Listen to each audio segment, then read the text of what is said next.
வாக்குறுதிகளை திமுக அரசு உடனடியாக நிறைவேற்ற வலியுறுத்தல். மதுரையில் வரும் 9ஆம் தேதி அதிமுக சார்பில் உண்ணாவிரத போராட்டம் நடைபெறும் என எடப்பாடி பழனிசாமி அறிவிப்பு.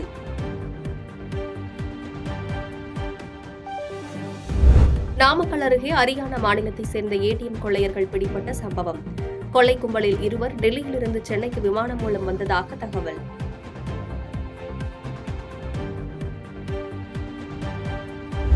ஒசூர் அருகே செல்போன் உதிரி பாகங்கள் தயாரிக்கும் ஆலையில் பயங்கர தீ விபத்து. 4 மணி நேரமாக பற்றி எரியும் தீயை கட்டுப்படுத்தும் பணி தீவிரம்.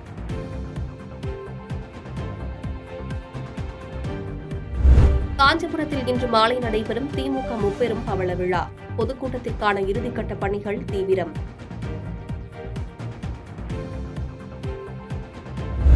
தமிழகத்தில் குடும்ப மகளிருக்கு 1000 ரூபாய் கொடுத்துவிட்டு டாஸ்மாக் மூலம் ரூபாய் 15,000 வசூல் செய்யும் அரசாக திமுக உள்ளது. அதிமுக முன்னாள் அமைச்சர் ஜெயக்குமார் குற்றச்சாட்டு.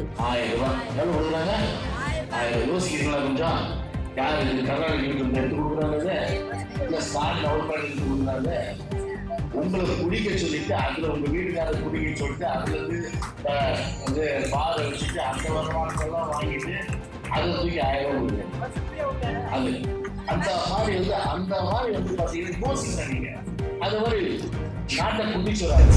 ஜம்மு காஷ்மீர் மாநிலம் கும்காமில் பயங்கரவாதிகளுடன் பாதுகாப்பு படையினர் துப்பாக்கிச்சூடு சண்டை. தாக்குதல் நடத்தும் பயங்கரவாதிகளை சுற்றி வளைக்கும் ராணுவம். இந்தியா வங்கதேசம் அணிகளுக்கு இடையேயான 2வது டெஸ்ட் கிரிக்கெட் போட்டி. மழையால் 2ஆம் நாள் ஆட்டம் தொடங்குவதில் தாமதம். எல்லை தாண்டி பயங்கரவாத தாக்குதலில் ஈடுபட்டால் கடுமையான விளைவுகளை சந்திக்க நேரிடும். பாகிஸ்தானுக்கு இந்தியா எச்சரிக்கை. லெபனானின் ஹிஸ்புல்லா அமைப்பின் தலைமையகத்தின் மீது இஸ்ரேல் தாக்குதல். ஹிஸ்புல்லா அமைப்பின் தலைவர் நஸ்ரல்லா பாதுகாப்பாக இருப்பதாக தகவல்.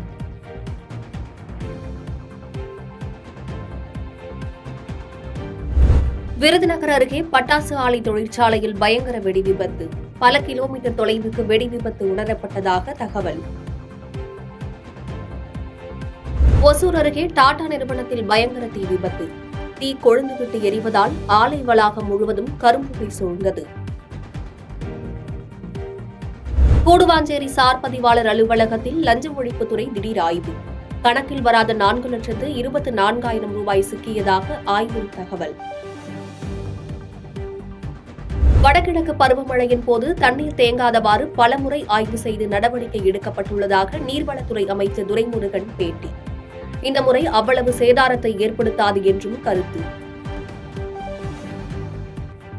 புரட்டாசி 2வது சனிக்கிழமை வழிபாடு. பெருமாள் கோவில்களில் வரிசையில் காத்திருந்து பக்தர்கள் தரிசனம்.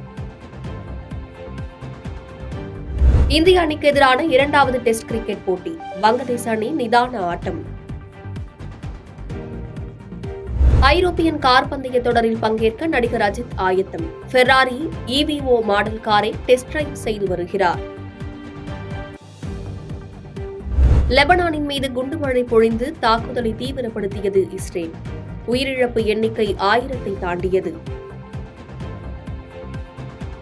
பாதகம் செய்பவரை கண்டால் நாம் பயங்கொள்ளலாகாது பாப்பா. மோதி மிதித்து விடு பாப்பா, அவர் முகத்தில் உமிழ்ந்து விடு பாப்பா. அண்மை செய்திகளை உடனுக்குடன் தெரிந்து கொள்ள இணைந்திருங்கள் இயம்நாடு தொலைக்காட்சியுடன்.